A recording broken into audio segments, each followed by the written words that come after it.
السويس اللي قاعدة في باريس شركة مغتصبة اغتصبت امتيازاتنا.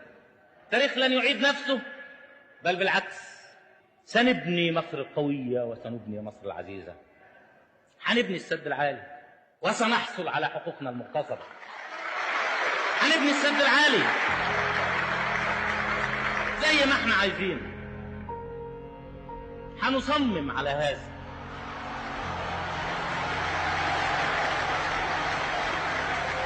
قرار من رئيس الجمهورية بتأميم الشركة العالمية لقناة السويس البحرية.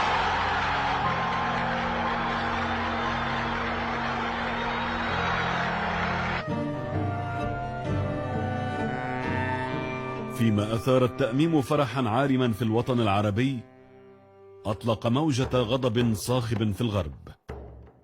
كيف يجرؤ الكولونيل على مثل هذه الخطوة؟ بدأ الغرب يناوش بمحاولة تعطيل القناة وإظهار مصر عاجزة عن إدارتها.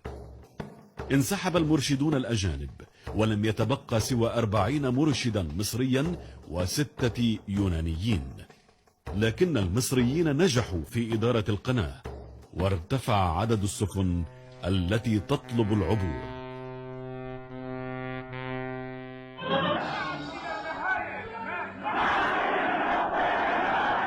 أيها المواطنون، أنا هنا في القاهرة ضد أي غزو سأقاتل معاكم. أنا هنا موجود في القاهرة، ولادي موجودون معاكم في القاهرة، ما طلعتهمش بره ومش هطلعهم بره، وأنا موجود معاكم هنا في القاهرة. هنقاتل زي ما قلت لكم امبارح لآخر نقطة دم.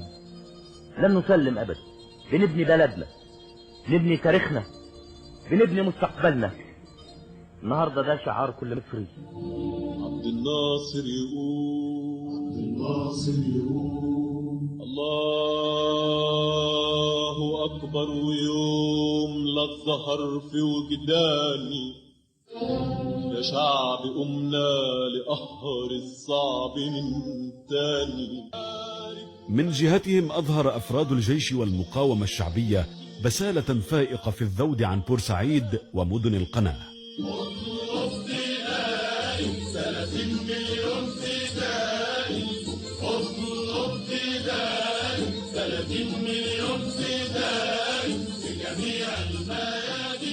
فيما خاض عبد الناصر وأجهزته الإعلامية كافة حربا ضروسا من أجل إقناع العالم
ورمز شعوب العالم الثالث في الاستقلال، مجد لم يتخيل البكباشي أن يحوزه، وعبء أصبح على الزعيم أن يحمله إلى الأبد.